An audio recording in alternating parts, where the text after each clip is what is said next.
Parce que à chaque fois que nous donnons un message, c'est par rapport à ce que Dieu voit sur les peuples. Nous ne prêchons pas les choses parce que l'autre côté on l'a prêché, parce que là, on a les mêmes choses qu'on est en train d'enseigner. Non. Nous prêchons des choses par rapport aux besoins que Dieu dépose dans l'Église. Alors, les thèmes que nous prêchons en ce jour, c'est briser les barrières invisibles. Mais mon sous-thème de ce soir, découvrir et renverser les barrières invisibles. Quelqu'un peut dire Amen. Amen. Découvrir et renverser les barrières invisibles. Donc, on ne peut pas renverser ce qu'on ne voit pas. On ne peut pas faire les combats avec quelqu'un que vous ne voyez pas. Vous êtes déjà perdant. Parce que vous ne les voyez pas. Et chaque chose pour laquelle vous ne luttez pas, ça reste là. Dieu ne nous donne pas des choses que nous nous demandons tous les jours. Je vais vous faire comprendre ça. Mais Dieu nous donne des choses pour lesquelles nous nous battons. Vous allez dire, je vous donne le texte si vous voulez bien. Dieu ne nous donne pas toujours les choses que nous voulons. Mais Dieu nous donne des choses pour lesquelles nous nous battons.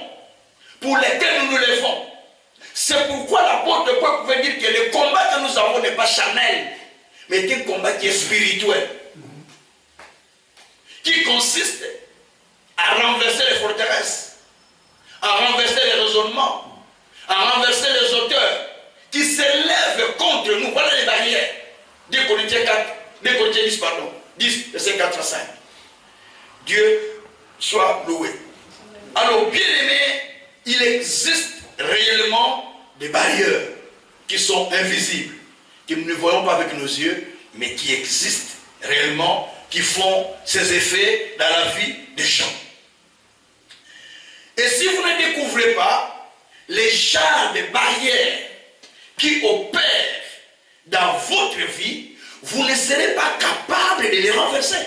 Parce que vous ne savez pas ce qui vous ne savez pas les genres de barrières qui opèrent dans votre vie. C'est lorsque vous aurez la révélation des barrières qui opèrent dans votre vie, c'est alors que vous serez capable de les renverser. Je vous ai donné le témoignage la fois passée. J'avais une belle dame à Kinshasa à l'église, très belle la fille, mais il ne trouve pas les mariages. Il veut que les hommes qui viennent pour les aventures et ainsi de suite. Il ne dit pas bon, pourquoi? Je dis, mais il y a quelque chose que tu ne vois pas. Tu te vois, je suis belle, mais il y a quelque chose que toi, tu ne vois pas. Tant que cela n'est pas encore tombé, il n'y a pas de mariage pour toi. Dieu soit loué. Dieu, par son amour, il révèle les choses qui sont cachées pour que nous soyons capables de pouvoir les renverser, de pouvoir les faire tomber, afin que nous puissions exceller et aller de l'avant. Dans Exode 8, verset 16, Dieu a dit à Moïse, va devant Pharaon.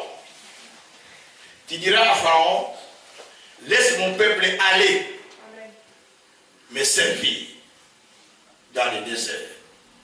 Laisse mon peuple aller, me servir dans le désert. Donc Dieu lui a déjà donné l'ordre, laisse mon peuple aller servir.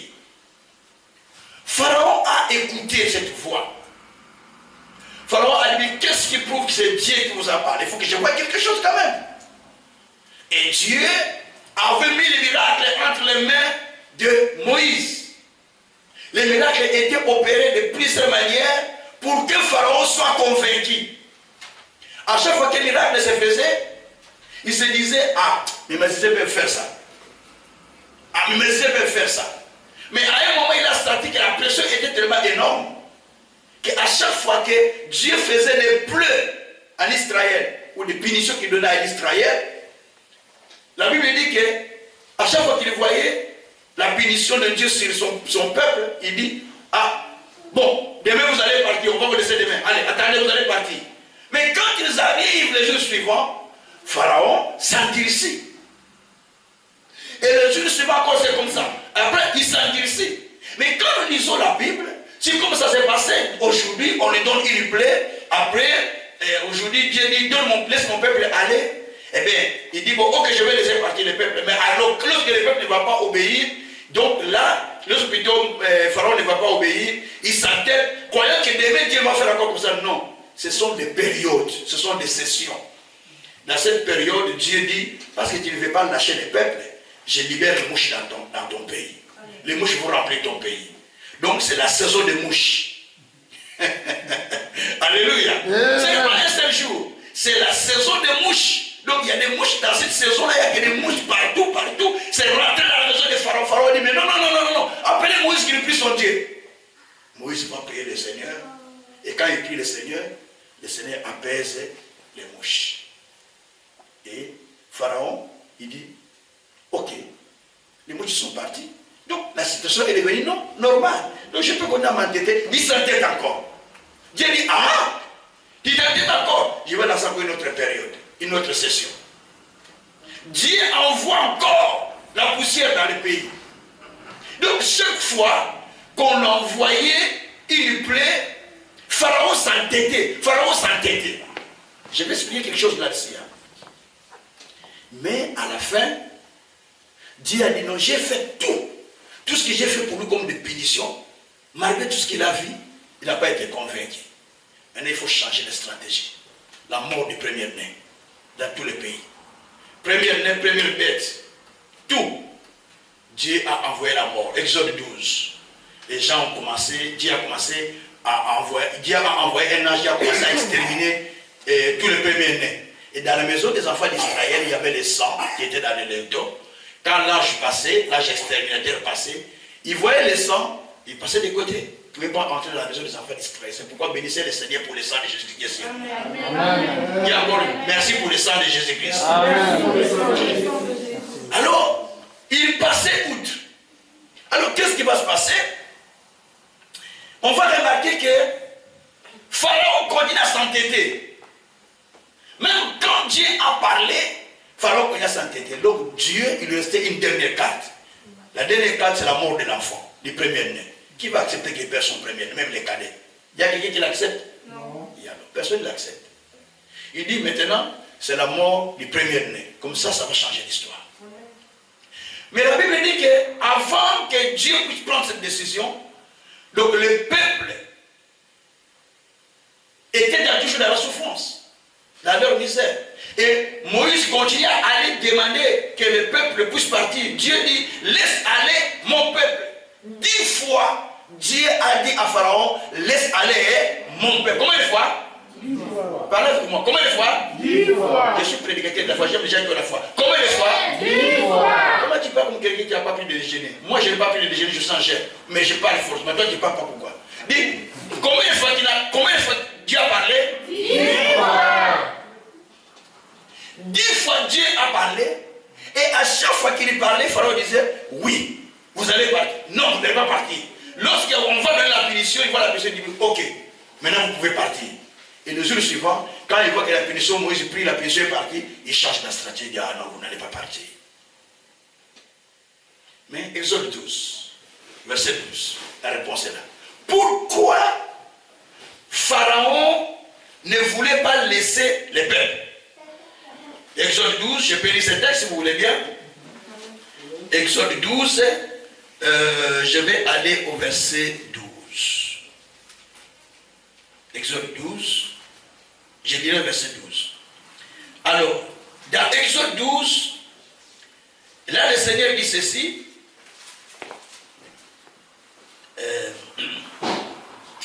Quand les Égyptiens te verront, ils diront, ah non, je suis dans Genèse. Je suis Exode 12. Exode 12. Voilà. 12. Voilà. Alors, cette nuit-là, je passerai dans le pays d'Égypte. Je frapperai tous les premiers-nés du pays d'Égypte, depuis les hommes jusqu'aux animaux. J'exercerai le jugement contre tous les dieux de l'Égypte. je suis l'Éternel. Je peux vous poser cette même question que je me suis posée quand je méditais mon message. Qu'est-ce qui a fait que Pharaon, malgré tout ce qu'on lui disait, mais il était toujours têti, il ne voulait pas lâcher le peuple. Qu'est-ce qui a retenu Pharaon de ne pas lâcher le peuple partir? Hein? Dieu l'a laissé lequel là? Ok, mais nous allons lire la Bible. Nous avons lu l'Exode. Hein? Mais pourquoi Dieu a frappé les Égyptiens? Si c'est lui-même qui les a dit. C'est ce que nous connaissons d'habitude, mais disait c'était devenu des livres. La Bible dit que Dieu dit, j'ai frappé les Égyptiens, commençant par tous les premiers-nés, commençant par les hommes, les animaux et tout, je frapperai. Et Dieu dit, je vais tirer jugement, en outre, vengeance contre les dieux d'Égypte. Donc Pharaon ne s'inquiétait pas lui seul. Il y avait les dieux d'Égypte qui le manipulaient. Les dieux d'Égypte qui travaillaient sur lui. Il veut lâcher, il dit, mais non, tu ne peux pas. Tu es le grand roi, tu ne peux pas lâcher. Donc, le Pharaon était sous puissance manipulatrice de leur Dieu, qui opérait en lui et qui faisait que même quand Dieu parlait, il s'inquiétait. Parce que Dieu a dit, je vais te prier, vous allez partir, mais il ne va pas écouter, mais il va partir. Dieu savait que quand il va partir, il ne va pas écouter, mais pourquoi il a envoyé Moïse? C'est là où il y a le problème. Dieu ne peut pas faire le théâtre quand même, hein? Mais il a envoyé. Mais Dieu savait qu'il y avait des dieux en Égypte. L'Égypte avait beaucoup de dieux. Donc il faut que j'ai pris vengeance sur ces dieux. Et Dieu dit, je vais frapper ces tous. Et puis même les dieux là qui le prient, je vais aussi venger contre eux. Alors, ils vont laisser partir les peuples. Donc quand le jugement de Dieu était tombé cette nuit-là, où la mort avait frappé tous les premiers-nés de l'Égypte, hein, où il a frappé tous les enfants de l'Égypte, l'Israël était sous la protection de Dieu parce qu'il y avait le sang. Ces jours-là, même les dieux d'Égypte n'ont pas osé les dire à Pharaon non. Parce que Pharaon a vu que chez lui, il y a des. Chez son intendant, il y a des. Chez son commandant suprême, il y a des. Chez le ministre de l'Agriculture, il y a des. Chez le ministre de l'Économie, il y a des. Non, on doit laisser partir ces peuples. Amen. Alléluia. Amen. J'explique une chose. Amen. Cette histoire doit nous inspirer. Amen. Au fait qu'il y a quelque chose qui est caché dedans. Qu'est-ce qui est caché? La façon dont Pharaon s'est endurci pour pouvoir ne pas lâcher le peuple partir. Ça, c'est l'histoire pour Israël. Mais nous aussi, nous avons un Pharaon, chacun de nous. Peut-être vous avez un Pharaon. Amen. Un problème, malgré toutes les prières, et ça ne lâche pas. Une situation, malgré tous les chefs, ça ne lâche pas. Quelqu'un m'a compris? Ce sont les pharaons. Pourquoi ça ne lâche pas? Parce qu'il y a des dynamismes de quelque part qui opèrent, qu'il faut que la situation ne puisse pas changer. Tu pars à l'église, tu passes à des veillées. Oh, pasteur Piso, mais j'ai tant pris un jeune. Mais la situation ne changeait pas. Parce que quelque part, il y a quelque chose qui est caché. Tant qu'on n'a pas découvert cela, on ne peut pas voir la délivrance. Alléluia. Amen. Je prends encore un autre cas. Dans la Bible, il y a un homme à qui Dieu a dit vaillant héros. Juge chapitre 6, verset 10 à 15. C'était Gédéon. Il dit, mais comment tu me dis je suis héros? Je suis pauvre. Je viens d'une famille très pauvre. Mes parents sont d'ailleurs les plus pauvres. Et puis ma famille est la moindre de la tribu. Comment tu peux dire que je suis héros? Dieu dit, toi tu es héros. C'est toi qui vas vaincre, libérer l'Israël des mains des Madians. Merci Seigneur. Alors il ne croyait pas. Dieu dit, ok. Tu me dis que ta famille est pauvre. Ok. Il dit, bon, pour que je croie que c'est toi Dieu qui m'a parlé, reste là, je ne vais pas chercher l'offrande. Il est allé chercher quoi, hein? L'offrande. Écoutez-moi bien ici, je n'ai pas parlé de l'argent, mais je vais dire quelque chose qui va vous toucher. Il est allé chercher quoi? L'offrande.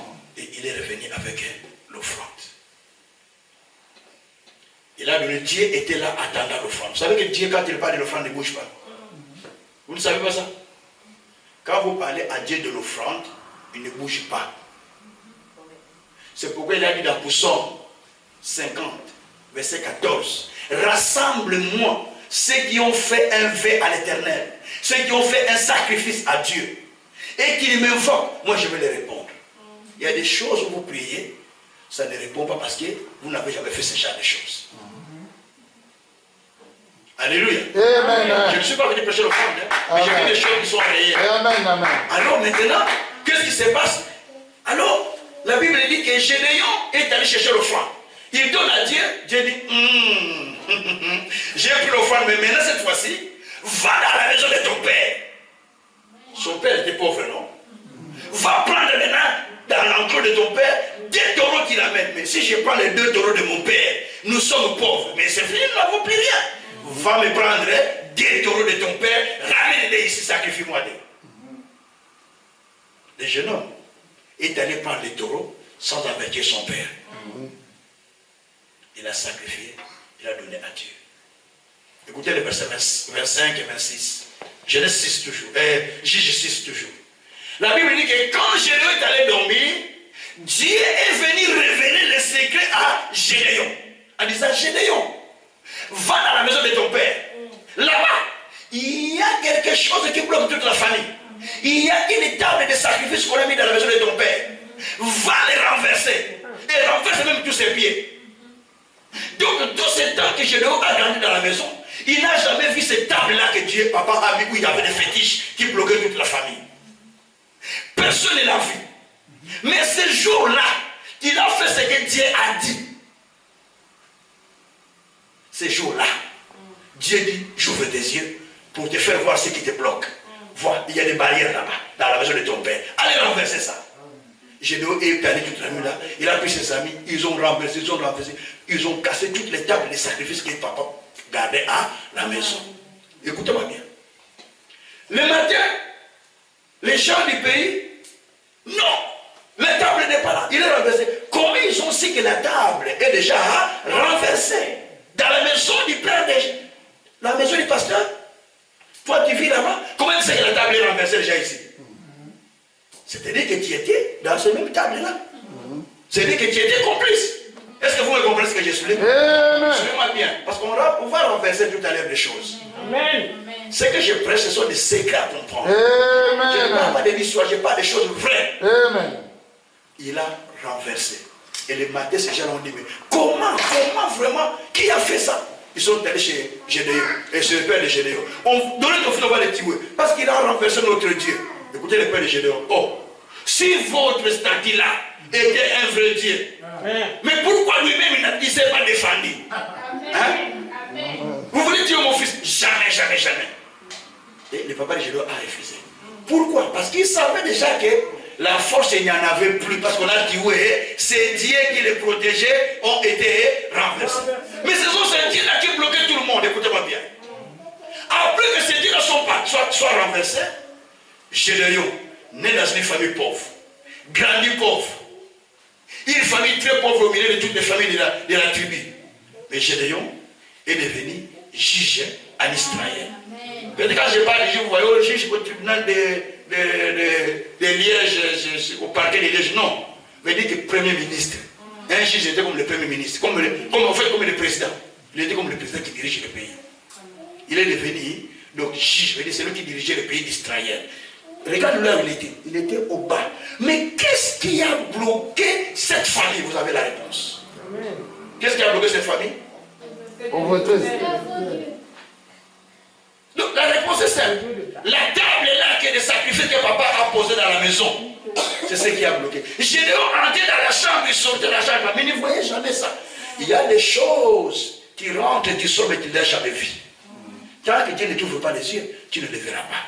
Amen. Tu rentres chez ton oncle, tu sors, mais tu ne les vois pas. Tu dis, l'oncle nous aime beaucoup, il nous garde avec l'argent. Oui, mais les choses qu'il fait avec vous, vous ne les savez pas. Mais plus tard, vous allez voir des conséquences. On ne voit pas les barrières invisibles, mais on voit les effets dans le corps. Amen. Dans la vie. Quelqu'un peut dire Amen. Amen. Si vous dites que vous avez déjà vu des barrages invisibles, Je dis, oh, gloire à Dieu, vous avez des yeux. On ne les voit pas. Mais on voit les effets des barrières invisibles dans la vie des humains. Une autre personne, Jérémie 1. Jérémie priait et priait, Dieu lui a dit, Jérémie, regarde, qu'est-ce que tu vois? Oh, je vois une branche dans mon Dieu, tu sais quoi, tu as bien vu. Alors, Jérémie, Dieu commence à lui parler. Mais quand on arrive au verset 13, 14, 15, écoutez, Jérémie 1, Dieu lui dit, qu'est-ce que tu vois encore? Il dit, ah, Seigneur, je regarde. Ah, mais je ne vois pas. Mais regarde bien. Mais Seigneur, je ne vois rien. Non. Il faut que tes yeux s'ouvrent pour que tu vois. Dieu a ouvert ses yeux. Il a vu une marmite en Afrique. C'est ce qui est écrit, non? On n'a pas écrit Afrique, hein? Mais on a écrit septentrion. C'est où? C'est où? Septentrion, c'est où? C'est Afrique, non? C'est Sud, non? Les Sud. Septentrion, c'est le Sud. Hein? Donc, il dit, il a vu une marmite qui bouillonnait, une grosse marmite qui bouillonnait. Alors Dieu lui dit, qu'est-ce que tu vois? Il dit, j'ai vu une grosse marmite qui bouillonne. Il dit, ah, tu as bien vu. Il dit, de cette marmite-là, sort toute la calamité, toute la souffrance que les gens vivent de l'autre côté. La souffrance que tu vis ici ne vient pas d'ici. Ça vient de là où nous venons. Amen. Ah, Jésus. La souffrance que tu vis ne vient pas de ces pays ici. Tes souffrances viennent de là où tu viens. C'est là où brûle la marmite, non? Vous comprenez ce que j'explique? Amen. Vous voyez les barrières invisibles? C'est ça qu'on appelle les barrières invisibles.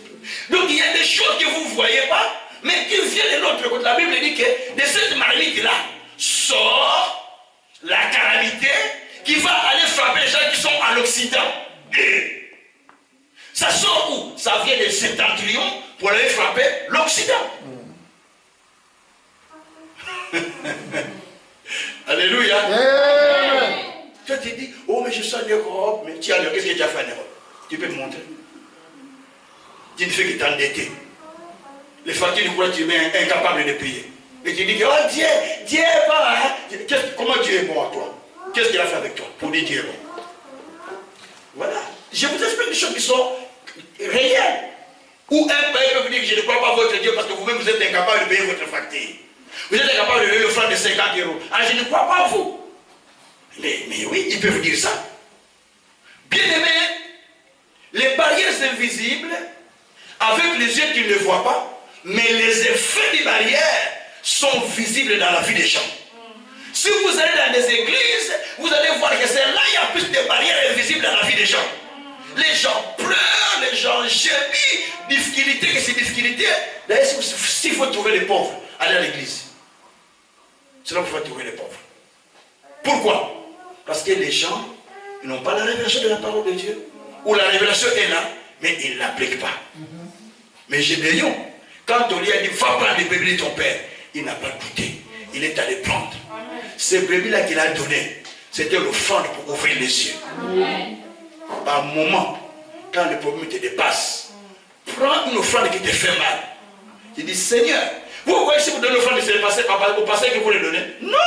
Mais c'est pour vous-même. Il dit, Seigneur, je prends cette offrande, je viens les donner dans ta maison parce que toi tu as dit dans Psaume 50, verset 14 que fais-moi, rassemble-moi ceux qui ont fait le sacrifice à l'Éternel et invoque-moi dans la détresse. Moi je te répondais, je fais le sacrifice, je t'invoque dans ma souffrance. Maintenant réponds-moi. Dieu va répondre.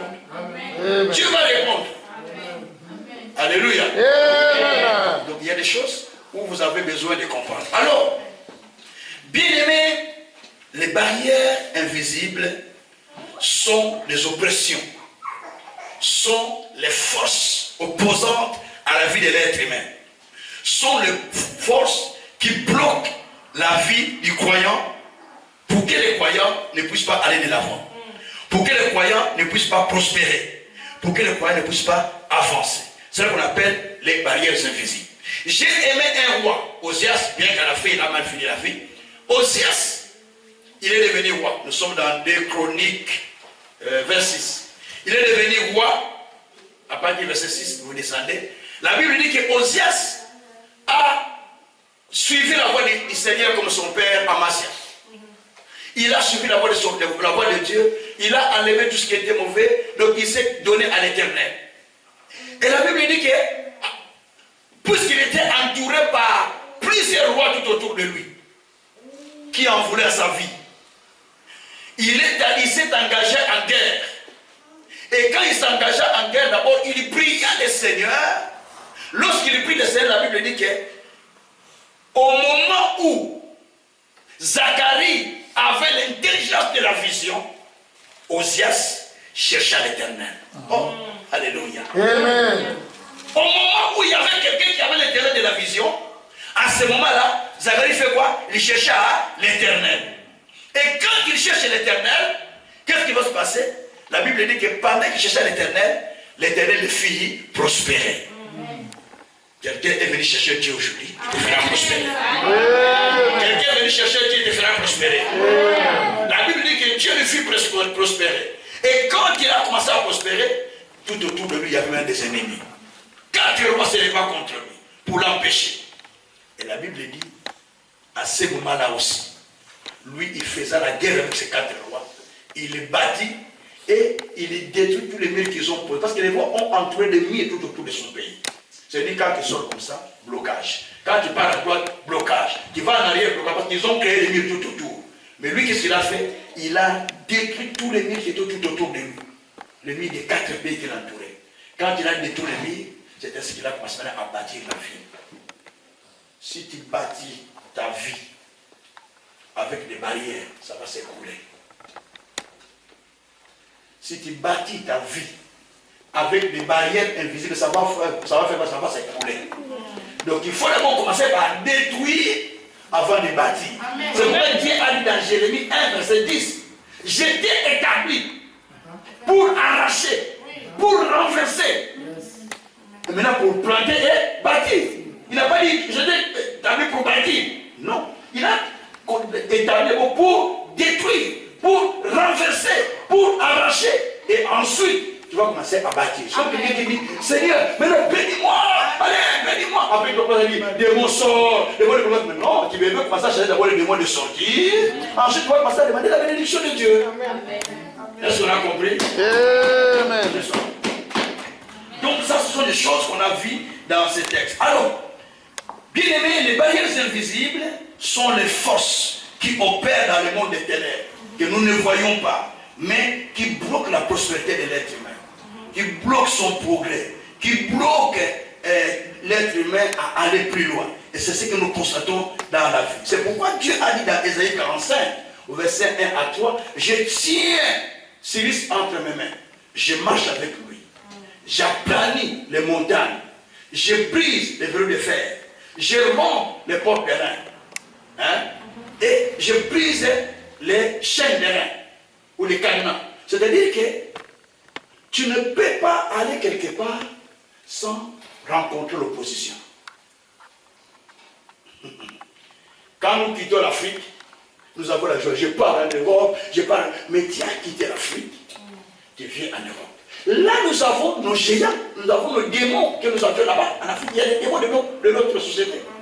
Mais quand vous venez ici aussi, il y a aussi les géants qui vous attendent. Qui disent, vous êtes venus ici? Ah, nous aussi nous sommes là, on vous attend. Donc les géants là dans le monde des ténèbres vous attendent. Des fois la vie commence à compliquer. Tu dis, mais je suis venu ici pour réussir. Mais tu ne réussis pas parce que les géants d'ici et les géants de là sont en communication. Dans le monde des ténèbres, il y a des réseaux. Hein? Dans le monde des ténèbres, il y a quoi? Il y a des réseaux. C'est quoi? Ah, j'ai quitté l'Afrique, je pars au Canada, là je vais réussir. Même si tu as quitté l'Afrique, tu vas au Canada, rien. Oh non, je pars aux États-Unis. Tu vas changer les États-Unis pour aller à Singapour. Parce que les démons, le monde des ténèbres a des réseaux qui se communiquent. Ils se communiquent. Alors, bien aimé, c'est pourquoi Dieu a dit que je te tiens pour renverser les blocages. Donc, les barrières aussi, ce sont des blocages. Dis avec moi, blocage, tu n'as pas de place dans ma vie maintenant. Blocage, tu n'as pas la vie dans ma vie. Parlant avec colère. Les barrières, ce sont des blocages. Ce sont des résistances. Ce sont des chaînes qui se dressent contre vous. Tout cela, ça s'appelle des barrières. Alors, les barrières aussi Ce sont des forces qui demandent par moment de jeûne et prière. Quand on vous dit de jeûner, jeûner sérieusement. Moi j'ai un principe, tous les vendredis je suis en jeûne et prière. Je suis habitué. À part ça, je dois te dire que par mois, je fais des retraites 2 fois. Amen. Je vous dis, je fais des retraites combien de fois? 2 fois.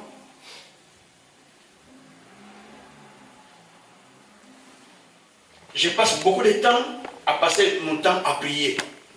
Si je n'avais pas une femme qui craint Dieu, il pouvait aller faire aussi l'infidélité. Parce qu'il me voit des fois dans les chambres là. Je passe beaucoup de temps en prière, à prier. Je suis 2 semaines en prière, 3 semaines, 1 mois en prière, 2 mois en prière. Eh bien, c'est pas facile. Hein? Mais parce que je suis missionnaire. Je ne sais pas là où Dieu va m'envoyer. Quel genre de démons que je vais rencontrer là-bas. Il faut que je me prépare. Il y a des géants quand ils rencontrent des démons violents où il faut tenir 10 personnes pour les tenir pour maîtriser la personne. J'ai des croisés en Guinée, des jeunes filles envoyées avec des missions. Après, ils commencent à témoigner. 10 personnes les tiennent, des hommes, mais ils n'arrivent pas. Ils j'ai fait de 16 ans, mais personne ne l'a réussi. Il fallait les maîtriser par la puissance de la parole, par la puissance de la prière. Alors, bien aimé, donc ici, nous voyons des choses qui se passent dans ce monde que nous ne voyons pas. Donc, les barrières invisibles, ce sont des forces qui s'élèvent contre vous, mais qui ont été créées par la puissance dite ténèbres. Quand vous voyez dans la Bible dit dans Proverbe 12, versets 6 à 7, les méchants tentent des pièges par les paroles pour verser le sang des justes. Donc, les méchants, ils font des pièges. Mais par quoi? Par les paroles. Afin de pouvoir avoir les justes. Mais la Bible dit, verset 6 toujours dit que les justes, par leurs paroles ou par leur bouche, ils se délivrent. Dis à ton voisin, délivre-toi toi-même. Par tes paroles. Je vais l'expliquer. Ce qui vous retient souvent, c'est quoi? La façon dont vous parlez. Ça fait 30 ans que j'ai appris ces choses. Je ne parle pas de langage négatif. Quand je n'ai pas l'argent, même l'église, partout je passe ça, papa Kazé ne dit pas je n'ai pas l'argent, il dit, ah j'ai beaucoup d'argent ces derniers temps. Quand j'ai mal, même quand il y a des douleurs, des souffrances, je dis, je me sens très bien. Donc j'ai mal. Tu sais pourquoi je ne parle pas comme ça? Parce que quand je parle que j'ai mal, le diable viendra faire ça. La Bible dit, dans Nombre 14, verset 28, la Bible dit que tu seras, la Bible dit que je vous traiterai selon les paroles qui me sont parvenues aux oreilles, mais qui sont sorties de votre propre bouche. Hein? Dieu nous traite selon ce que nous disons. Développer ce principe des paroles positives et des pensées positives. Parce que ce qu'on pense, c'est ce qui arrive. La Bible dit dans Proverbe 23, verset 7, l'homme est tel que sont les pensées de son cœur. Tu deviens ce que tu penses. Est-ce que vous avez compris? Tu deviendras ce que tu penses. Tu feras ce que tu penses. Et tu seras comme tu penses. C'est très important ça. Ce sont des éléments importants dans la vie. Alors, donc les méchants tentent des pièges, mais il faut les renverser. Verset 7 dit, renversez les méchants. Quand il sera pris, ta maison sera debout. Quand il sera pris, ta vie sera debout. En fait, quand on parle de la maison, dans la version biblique, quand on dit ta maison sera debout, on parle de la vie. Parce que le mot maison, en hébreu, ça s'appelle baï. Baï veut dire vie. Agglomération aussi. Donc on veut dire simplement que pour que ta vie soit debout, commence d'abord à renverser les méchants. Quelqu'un peut dire Amen. Amen. Alors, les barrières, je donne seulement des définitions des barrières. Les barrières sont des semences plantées la nuit. Les barrières invisibles, ce sont des semences qu'on n'a pas plantées pendant la journée, mais qu'on a plantées pendant la nuit. Que Dieu soit loué. Amen. Quand vous lisez Matthieu 13, verset 24-25, vous descendez, la Bible dit qu'il y avait un homme qui avait son champ. Il a semé de bonnes choses. Mais le matin, quand les ouvriers sont partis pour faire les champs, ils trouvent quoi? Ils voient dans les champs autre chose. Il dit, oh, mais vous avez semé de bonnes semences. Mais regarde ce qu'on voit maintenant dans ces champs. Mais on n'a pas semé ça. Et le maître dit, c'est pendant que vous dormiez que l'ennemi est venu semer l'ivraie. L'ivraie, c'est une barrière pour empêcher la croissance des bonnes semences. Amen. Quelqu'un a compris? Amen. C'est une barrière qui empêche la croissance de la bonne semence. Vous avez laissé la parole, mais l'ennemi est venu semer encore l'ivraie la bonne semence. Ça bloque. C'est ça qu'on appelle des barrières invisibles. Amen. Que Dieu soit. Amen. Donc, les barrières invisibles, vous ne les voyez pas avec les yeux humains, mais ça existe. Et ça se manifeste au travers des œuvres ou des choses que vous vivez dans votre vie. Alors, comment maintenant découvrir les barrières invisibles? Parce qu'on a dit qu'on ne peut pas les voir avec les yeux, mais comment il faut les découvrir? L'apôtre Paul nous dit dans 2 Corinthiens 10, versets 4 à 5, il dit, nous ne combattons pas contre la chair et le sang, mais nous combattons contre la puissance, contre les forteresses, contre les esprits, en fait, contre la forteresse, contre les esprits méchants, contre les auteurs et contre les raisonnements. Nous combattons contre beaucoup de choses. Alors, quand vous lisez ce texte, vous allez comprendre qu'il y a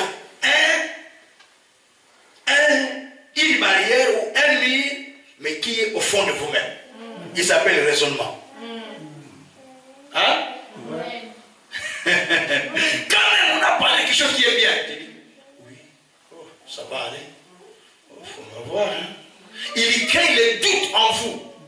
Quand on dit, soutenez votre église, il crée des doutes en vous. Quand on dit, allez évangéliser, il crée les doutes en vous. Amen. On l'appelle raisonnement. C'est le plus géant qui est à l'intérieur de la personne. Parce que quoi qu'on vous prêche, vous retournez à la maison, vous commencez à hésiter. Ah, le pasteur là aussi, c'est qu'il a dit, c'est exagérant. Mais non. Donc vous commencez à douter. Pourquoi? Parce que les barrières de raisonnement est en vous. Le raisonnement, en fait, il a un but. Son but, c'est de vous enlever la foi. Son but, c'est de vous distraire. Son but, c'est de vous écarter du plan que Dieu a préparé pour vous. Amen. Or, la Bible dit, dans Luc 1, verset 45, Marie a dit, errez, celle qui a cru à ce qui lui a été annoncé. Car les choses qui lui ont été dites s'accompliront. Donc, il faut croire avant de voir. Les diables croient avant de vous tuer. Peut-être vous ne savez pas. Les diables, avant de tuer un chrétien, ils croient avant de tuer les chrétiens que je vais tuer cet homme. Je suis sûr que je vais les tuer. Il vient, il ose. Si vous êtes faible, il vous tue. Si vous êtes fort, vous résistez. Si vous allez au Nigeria, vous allez à l'ouest de l'Afrique. Nous ne prenons pas de l'eau comme ici, hein. On me donne de l'eau chez moi. Non. Parce qu'on met des fois dans un verre, mais la tortille à l'intérieur, toi tu ne les vois pas. Quand tu bois, les ventres gonflent, tortille à l'intérieur. C'est des choses qui se passent là-bas. Allez au Nigeria, vous allez voir ce qui se passe là-bas. C'est pourquoi les personnes nigériennes sont strong, des puissants, parce que ce sont des gens qui sont attachés à Dieu. Ils n'osent pas faire des aventures, sinon ils partent. Hein? Bénin, Nigeria, Guinée, tous ces pays-là, il ne faut pas faire des aventures, tu vas partir, obligé. Alléluia. Amen. Bien aimé, c'est pour vous dire simplement que il y a la puissance du diable qui opère. Mais quand il opère, il a envie de vous neutraliser, de vous distraire, de vous enlever la foi pour que vous ne croyez plus à votre Dieu. Mais Dieu nous a donné le pouvoir de renverser les forteresses. Ce sont des gros murs. De renverser la force du méchant. de renverser le procès-côté, de renverser les raisonnements. La Bible dit que de punir même la désobéissance. Suivez-moi bien. Si vous n'avez pas encore puni un sorcier, vous n'êtes pas enfant de Dieu. Ça veut dire comment ça? Si vous n'avez pas encore puni un sorcier, vous n'avez pas encore puni un méchant qui se dresse contre vous, vous n'avez pas encore compris votre position en tant qu'enfant de Dieu. Dans votre Bible, il est dit dans Psaume 101, attendez, 109, à partir du verset 1er jusqu'au verset 12. David il dit, oh Dieu, pour mon amour, je leur fais du bien, ils me rendent du mal. Écoutez la prière qu'il va faire maintenant. Seigneur, maintenant, s'il te prie, qu'il ne soit pas exaucé, mets-le dans un chemin glissant. Si on accuse qu'un juge méchant commence à les juger, que les enfants deviennent orphelins, les femmes restent veuves. Il commence à condamner. On appelle ça psaume de vengeance prophétique. Moi j'ai enseigné l'église chaque 3 mois. Prière de vengeance prophétique. Le retour à l'expéditeur. Tu as creusé le plus contre moi, tu y tombes toi-même. C'est ce que dit les Écritures, non? Amen. Celui qui a cherché à créer un mur contre moi, le mur va tomber sur lui-même. C'est ce que dit les Écritures. Il faut faire la prière avec la parole de Dieu. Pas seulement la prière au Seigneur, tu connais. Non. La Bible dit, dans Ésaïe 41, au verset 21, prenez votre cause, dit le Seigneur. Mais présentez-moi votre moyen de défense. Montre-moi que vous avez raison de ce que vous me demandez. Quel est le moyen de défense? C'est la parole. Quand vous donnez un sujet à l'avocat pour aller plaider votre cas, il va aller vous lui donner un problème. Il commence à chercher les articles. Article 30, alinéa 50, 004. Il va devant le juge, il commence à expliquer. Le juge dit oui. Même si vous avez tort, le fait qu'il a évoqué les articles, vous avez raison. C'est comme ça avec Dieu aussi. Il faut aller avec la parole de Dieu. Pas seulement prier, mais prier avec les Écritures. Parce que quand vous allez libérer les Écritures, la Bible dit ceci: je veux que mes paroles dans ta bouche deviennent comme du feu. Et ceux qui t'entourent sont comme des bois qui seront considérés par les feux. Jérémie 5, verset 14. Je veux que mes paroles dans la bouche, dans ta bouche, dans ma bouche. Dieu dit, je veux que mes paroles, pas tes paroles, mes paroles, quand tu vas commencer à les dire, ça deviendra comme un feu. Et quand tu vas commencer à confesser, toutes les barrières qui t'entourent vont commencer à se brûler comme des bois. Hein? Alléluia. La Bible a des secrets. Il faut comprendre ça pour appliquer ça. Je ne blague pas avec les sorciers. Il y a un au pays, pendant que je prêchais comme ça, l'église n'était pas couverte, donc une église découverte. Début de l'église, non? Avec des, on attache la bâche avec les fils quand c'est la pluie. Mais s'il y avait des pluies, on laisse comme ça.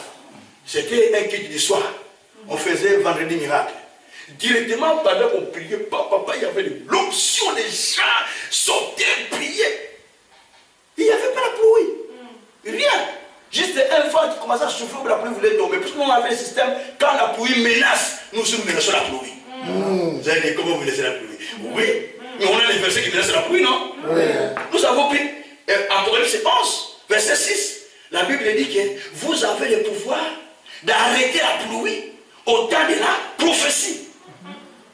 Et nous menaçons la pluie, lui nous menaçons la pluie.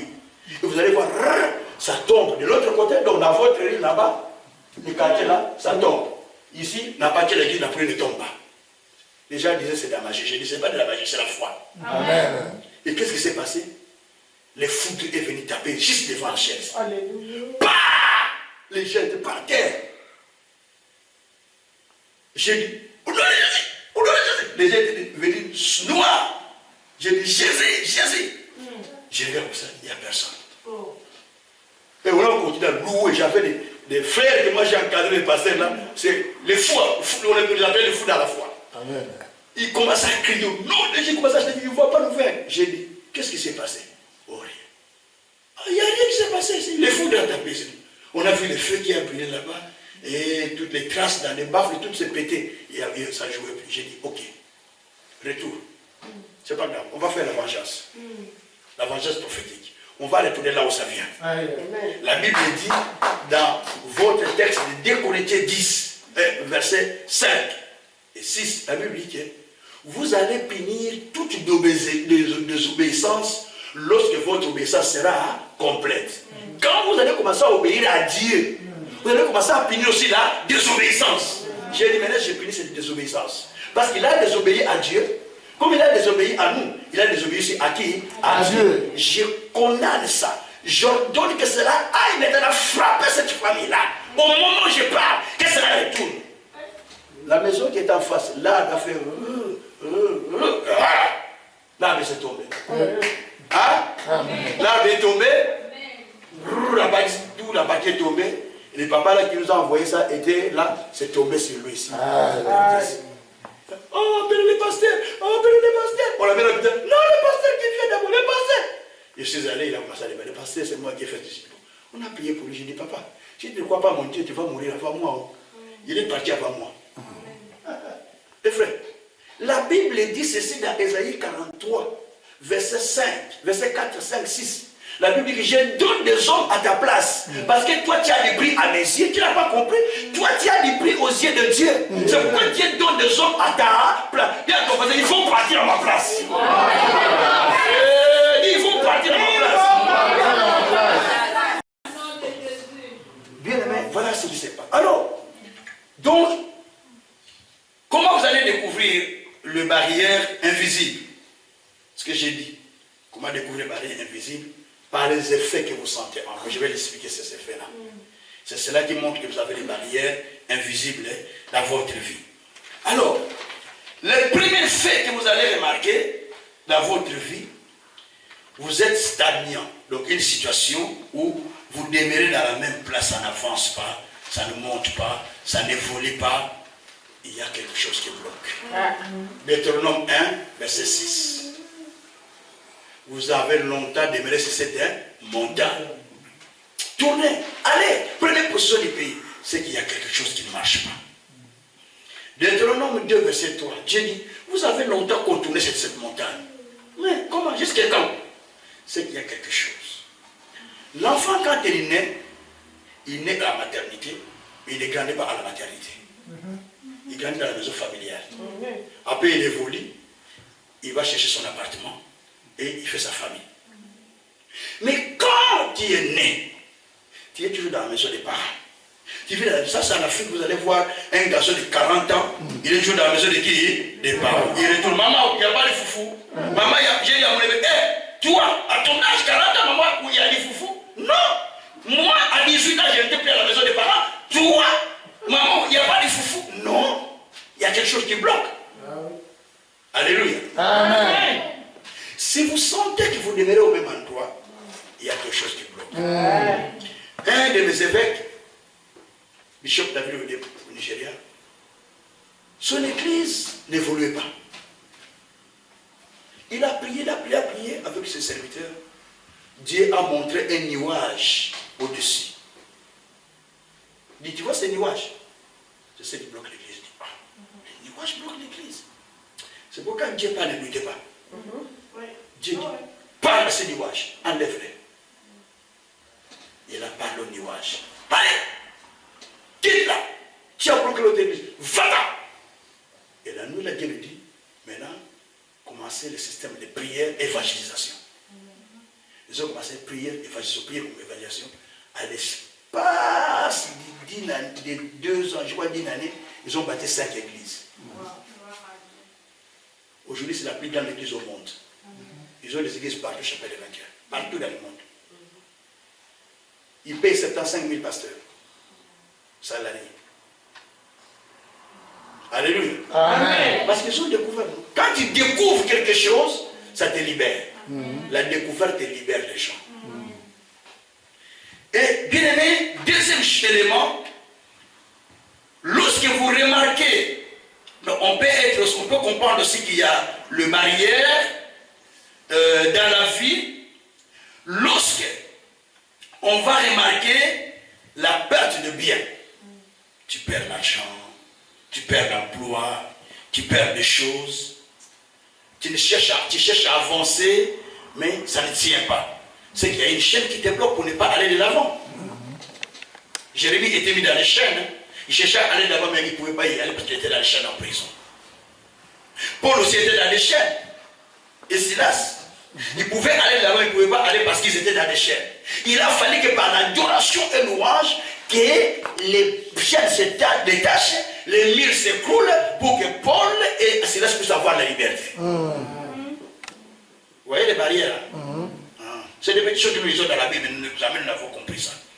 Et alors, donc, quand vous manquez le progrès, c'est un signe qu'il y a des barrières invisibles. Demande à toi, tu as du progrès. Parce qu'Ésaïe 3.10, la Bible dit qu'il dit au juste, tout ce qu'il fera, ça prospérera. Ésaïe 3.10. Amen.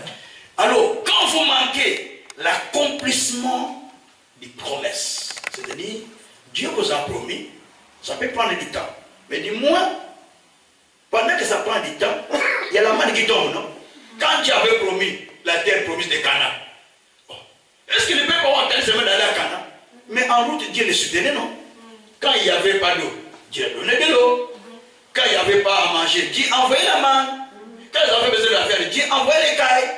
C'est-à-dire que Dieu est avec eux. Par des petites preuves qui prouvent que Dieu est avec moi. Demande, est-ce que tu as des preuves qui prouvent que Dieu est avec toi? Tu as des preuves que Dieu est avec toi? Amen. Comme vous ne voulez pas parler. Alors, les échecs répétitifs. Quand tu vois des échecs répétitifs dans plusieurs domaines, c'est qu'il y a des barrières qui bloquent. Hein? Des déceptions. Ce sont des barrières qui bloquent.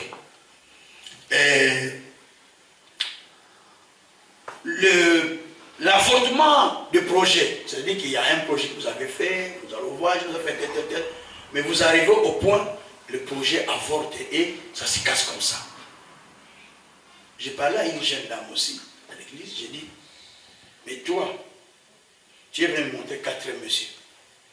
Le premier qui est venu au point de se marier, à 2 mois du mariage, tout est annulé. Et vous avez cassé. Tu prends encore un autre, encore un bon frère, tout est cassé. Maintenant tu me dis encore de venir encore un autre. Non, je ne viens pas. Il faut vérifier, il y a quelque chose qui ne marche pas. Alléluia. Amen. Donc tout ça, ce sont des signes qui montrent que quelque part, il y a un poids qui te bloque, un poids qui marche avec toi, qui fait que tu ne peux pas aller de l'avant, qui fait que tu ne peux pas marcher, tu ne peux pas aller de l'avant. Alléluia. Amen. Les incompréhensions dans les couples, par exemple. Vous êtes bien. Mais moi, alors quoi? Alors, ce n'est pas vous. On a chauffé là-bas. Quand on a bougé là-bas, ici ça commence à barder. Amen. Ce sont des barrières. Alléluia. Amen. Paul voulait prêcher un homme. Il était proconsul romain, donc un diplomate romain. Nous sommes dans Acte 13, à partir du verset 8. Quand il va prêcher, la Bible dit que le proconsul romain avait un ami qui était avec lui. Cet ami s'appelait Simon le magicien. On l'appelait Élimas. Il était puissant. Il faisait des miracles. Mais dans le monde, avec la puissance du ténèbre, qu'est-ce qui va se passer? Lorsque Paul vient prêcher l'évangile, la Bible dit que quand Élimas a vu que le proconsul romain commence maintenant à s'intéresser à la parole, il s'intéresse, il dit bon. La Bible dit qu'il commence maintenant à manipuler les proconsuls pour détourner son attention de ne plus écouter la parole. Et le monsieur commence à écouter la parole. Non, moi je n'ai plus besoin de ça. Ah non, non, moi je... Donc il a détourné son attention pour ne pas écouter la parole. Donc il a bloqué le message de ne pas recevoir la révélation de Dieu. Et quand Paul a remarqué, il a dit, ah, toi, comment tu es en train de pervertir même celui qui est prêt à suivre l'évangile? C'est pourquoi je vous ai dit, il faut avoir la puissance, le pouvoir, la foi de punir. Il a dit au Messie, à partir de maintenant, tu deviens aveugle. Le Messie est devenu comment? Aveugle. Alléluia. Amen. Mais vous avez le pouvoir, non? Oui. Pourquoi c'est les pasteurs qui vont faire ça? Vous avez le pouvoir en tant qu'enfant de Dieu. Il a dit, venez devient aveugle. Le monsieur est devenu aveugle. Mais tout cela, pourquoi? Parce que les messieurs voulaient manipuler. Pas moi, vous êtes bien. Papa et maman bien. Mais là-bas, quand on a bougé, ça commence à chauffer. Mais vous étiez bien. Les enfants regardaient comment? Ils étaient bien tout à l'heure. Mais parce qu'on a manipulé de l'autre côté. Je vous ai dit, il y a des marmites qui bougent de l'autre côté. Ouais. On a manipulé ici, on commence à sentir. Mais parce que là, on a manipulé. Il y a un frère qui me dit, mais papa, quand je dors, j'étais bien, le matin, je me réveille, et les dos, et les jambes. Je dis, on a fait de toi un chien, un cheval. On a utilisé, on t'a dit, pourquoi tu dis des choses comme ça? Mais toi, tu as dormi, tu n'étais pas malade, tu n'as pas fait de sport, tu n'as rien fait. Tu te réveilles le matin, on le prend, on la chambre. Donc ça, c'est des choses qui se passent dans le monde de ténèbres.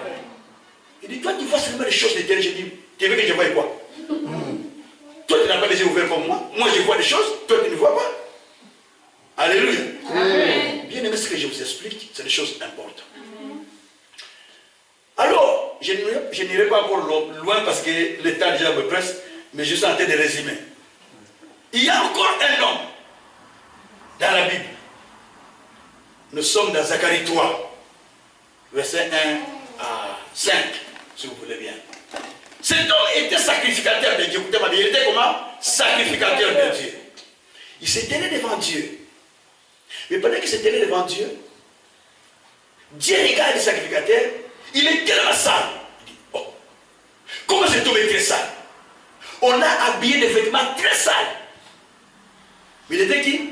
Sacrificateur. Il était qui? Sacrificateur. Mais on l'a habillé des vêtements comment? Hein? Très sales. Dieu dit, oh, comment cet homme est très sale? Il dit à un ange, regardez là-bas. Regarde le sacrificateur Josué là-bas, il est trop sale. Alors la Bible dit,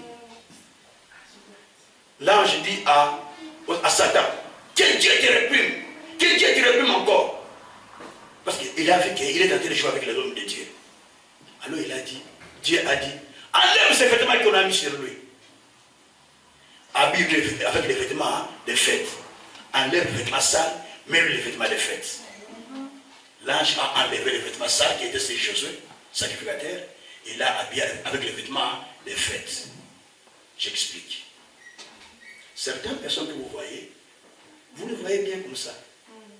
Mais il est habillé de vêtements sales qu'on a mis dans le monde des ténèbres. Quand il arrive dans un bureau, on le voit sale. Mais le CV est propre.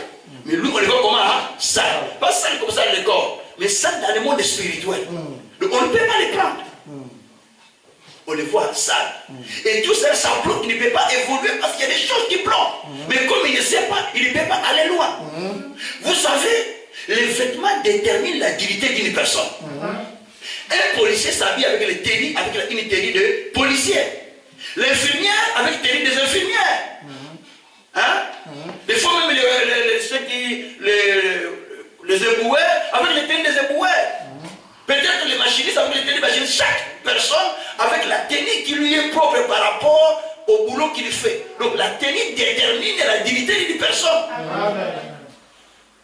Donc lorsqu'on a mis cette tenue, ça veut dire qu'on te détermine que tu deviens comme ça.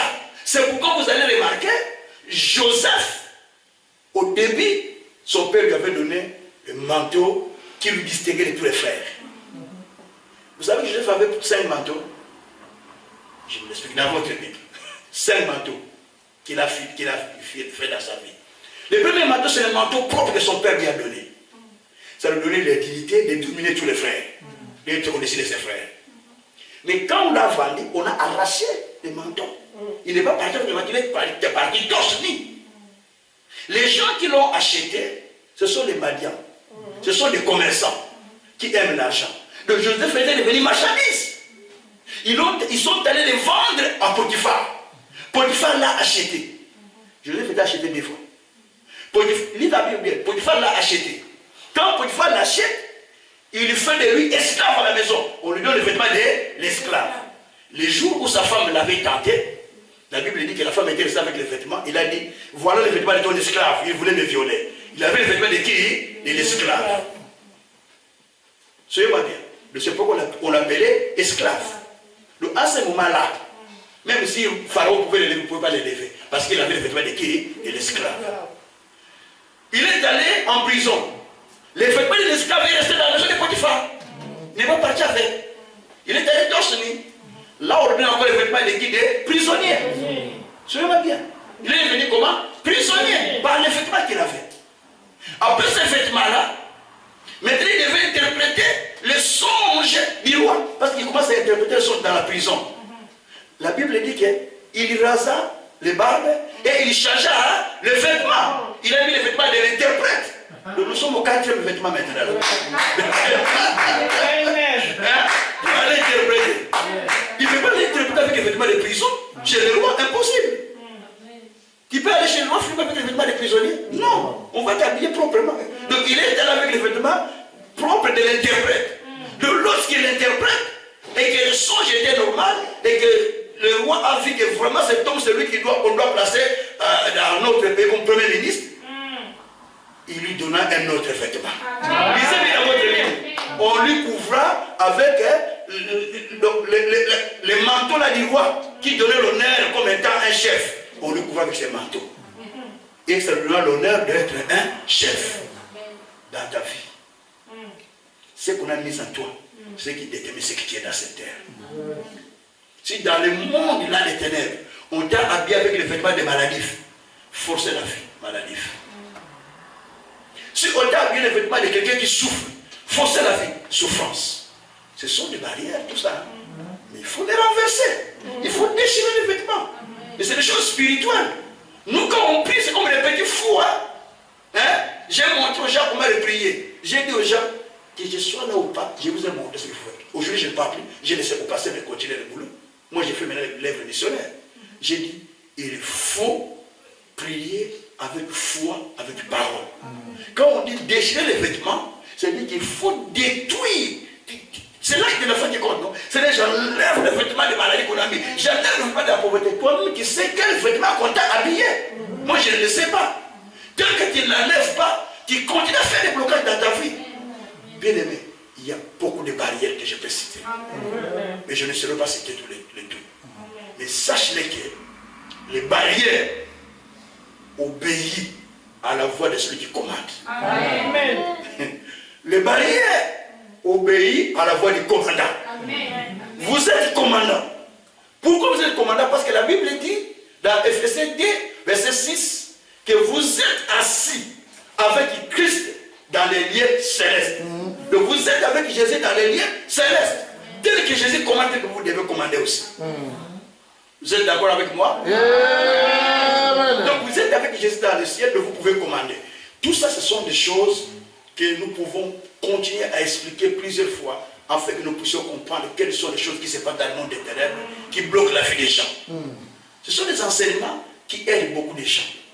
Je les mets dans les YouTube, je les mets tout le temps dans YouTube. Et les gens, ils suivent, ils appellent pour témoigner. Parce que la parole de Dieu est puissante. Tel que je prêche là, même si ça fait 50 ans, ça sera toujours puissant. Amen. Parce que ça, nous lisons dans la Bible, c'était dit depuis longtemps, mais c'est toujours puissant. Amen. Donc, tout ça, bien, il faut comprendre les Écritures. Donc, les barrières existent. Les gens souffrent. Nous sommes en Europe, là où on nous a donné l'opportunité de pouvoir évoluer. Mais quand vous rentrez dans des églises africaines, vous pleurez, vous me dites, mais qu'est-ce qui ne va pas avec nos frères et sœurs? Il n'y a pas d'évolution. Les gens disent que c'est des dettes. Il va aller prendre une Jeep toute nouvelle, mais à crédit.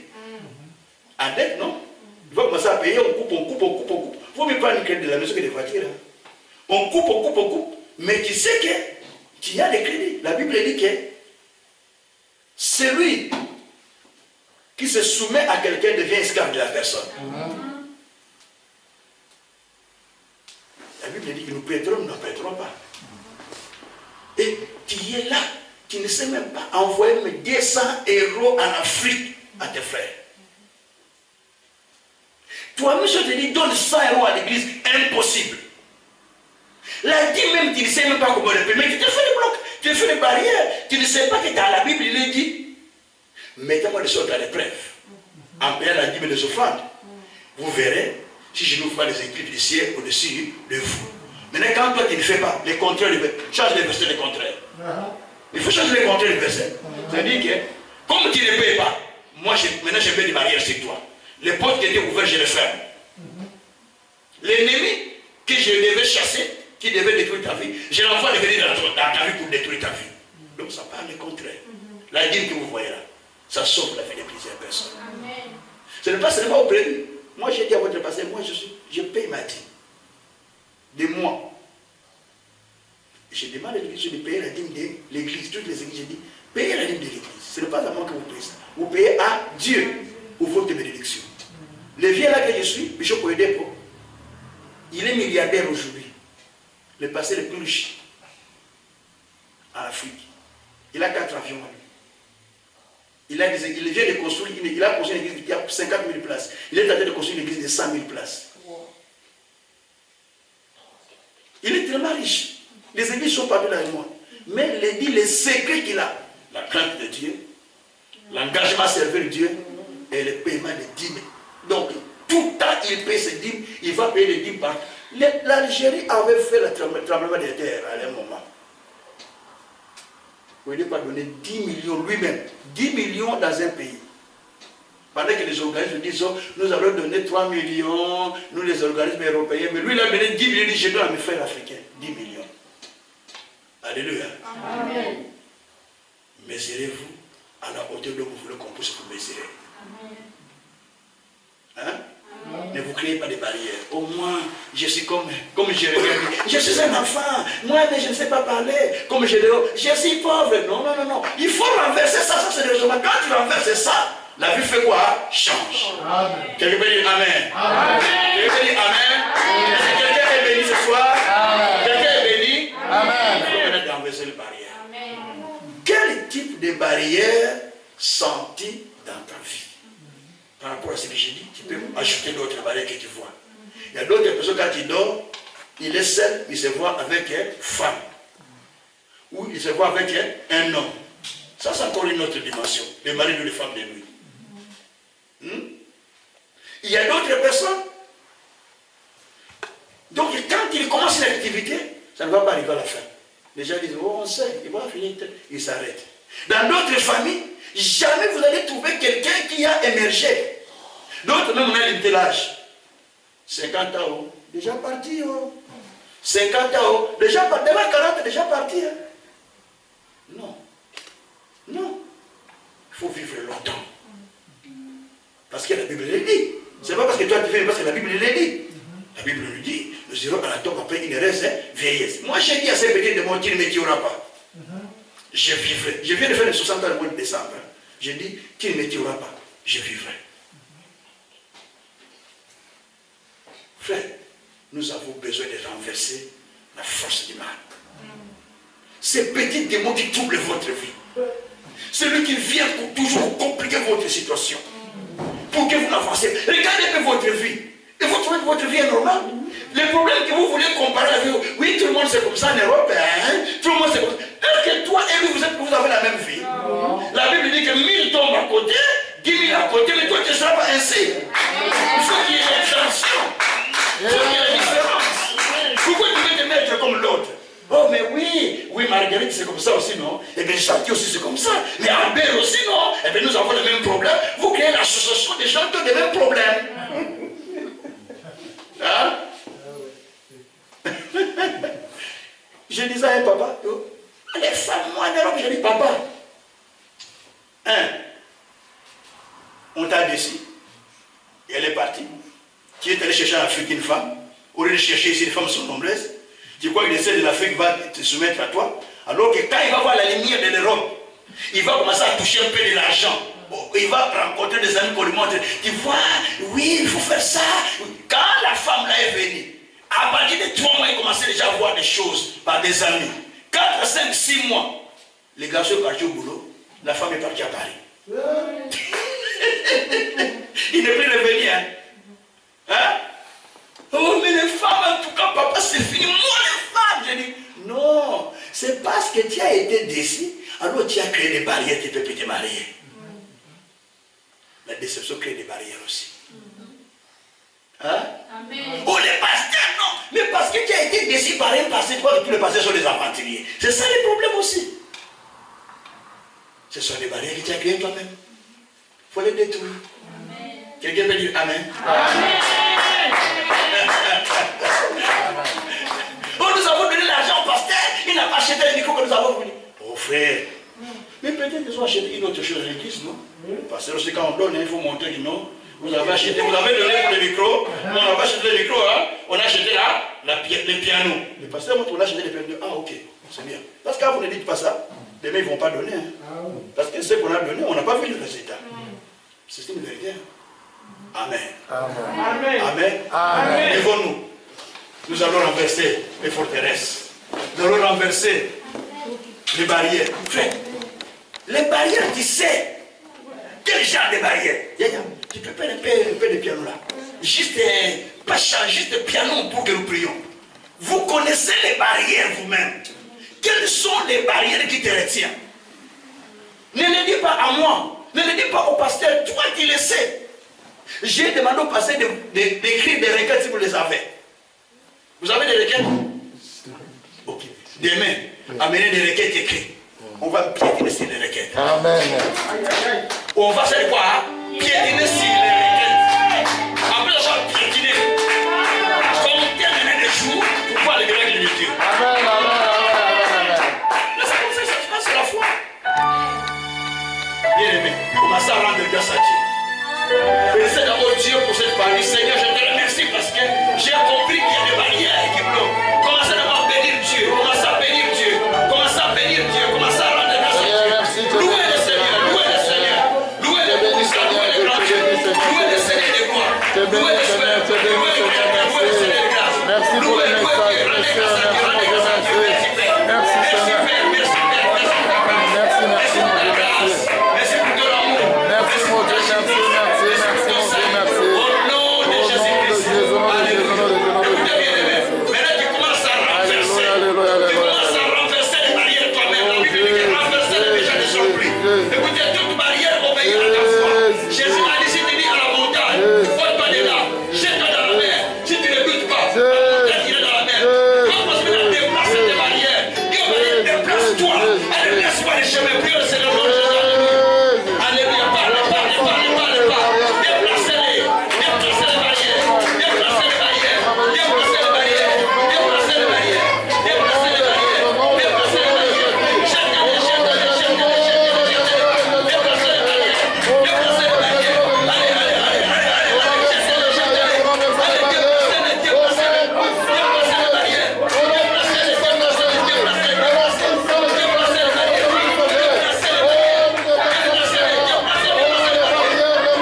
L'opposition.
Il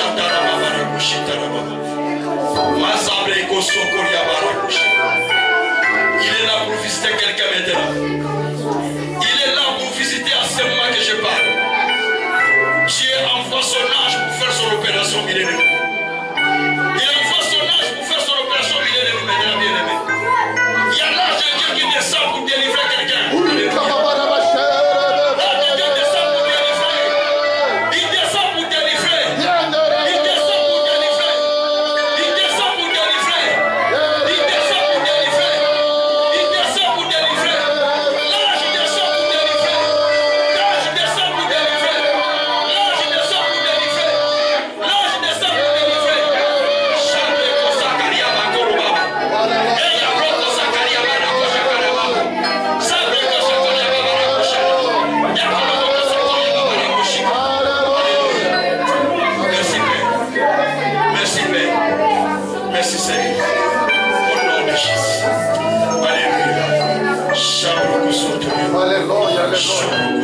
Merci pour ta présence, mon Dieu.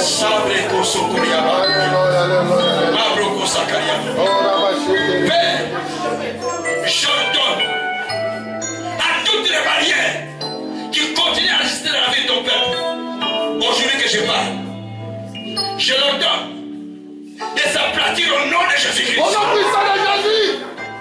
J'ordonne à ces murs de Jéricho qui se dressent contre nous. Au moment où je parle, je les renverse au nom de Jésus-Christ. Au nom puissant de Jésus. Je donne à tous ces vêtements qu'on a mis sur toi. Pendant que je parle, je l'enlève au nom de Jésus-Christ. Au nom de Jésus. Je l'enlève au nom de Jésus-Christ. Au nom de Jésus. Maintenant, commence à enlever les vêtements qu'on a mis sur toi. Je ne sais pas quel vêtement que tu ressens. C'est que tu ressens comme vêtement de maladie.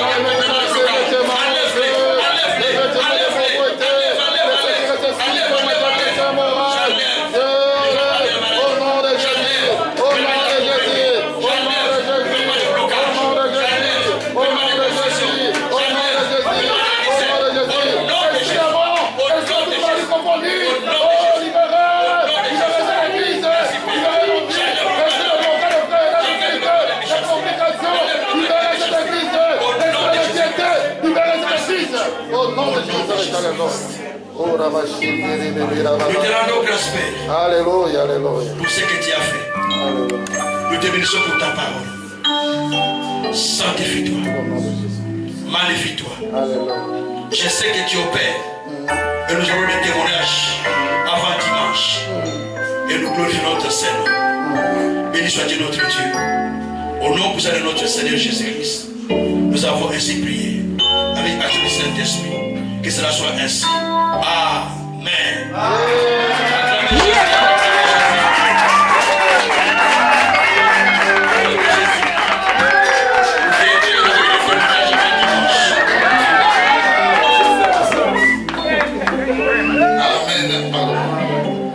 Vraiment, on a été bénis. On a senti la présence de Dieu. Et nous sommes vers la fin de notre équipe. Ne manquez pas demain.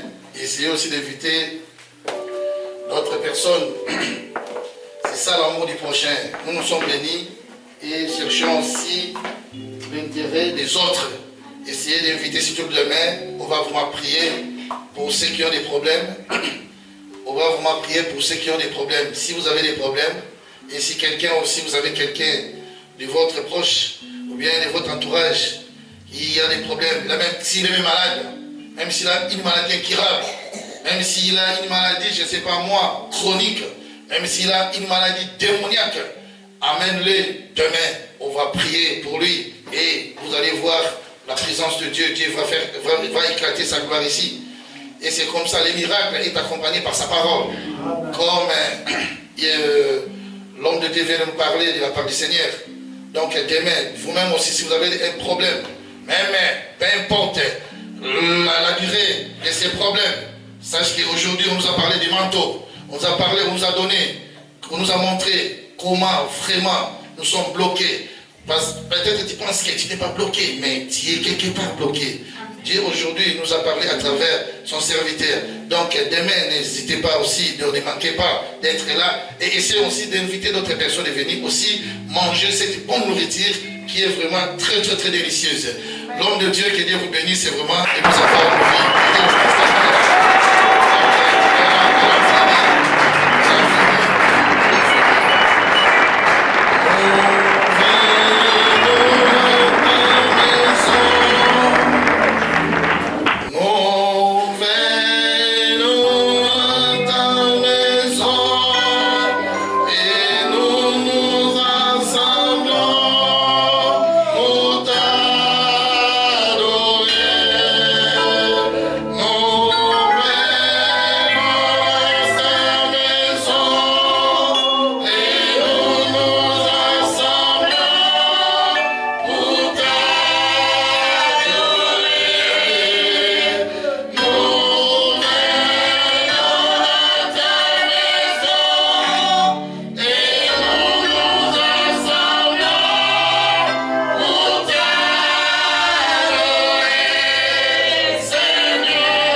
Merci pour ta présence.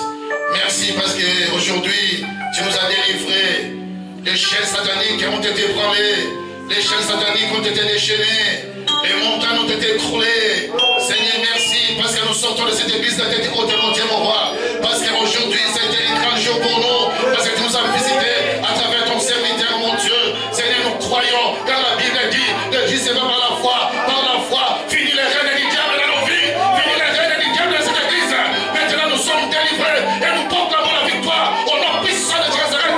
Moïse pour nous sauver. Seigneur, merci et accorde-nous l'opportunité d'être là demain pour te louer, de nous présenter.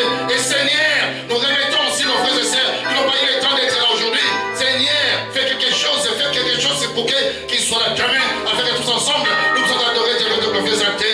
Au nom de Jésus, nous devons prier et nous remettons les retours de chacun de notre sainte main et nous remettons cette notre sainte main, vers nos âmes, mon Dieu, afin qu'ils viennent même sous arriver. Et nous remettons aussi les retours de notre évêque, Pasteur Caser, entre sainte main, mon Dieu. Seigneur, soit sur son chemin de retour tel qu'il a été, pour son chemin de venir ici, mon Dieu, mon roi, qu'il vienne même sous arriver, mon Dieu, et qu'il vienne mal aussi puisse nous arriver, afin que nous soyons demain à ces rendez-vous, afin que nous continuons pour continuer ces bons séminaires que nous avons bien commencé avec toi et nous voulons finir avec toi au nom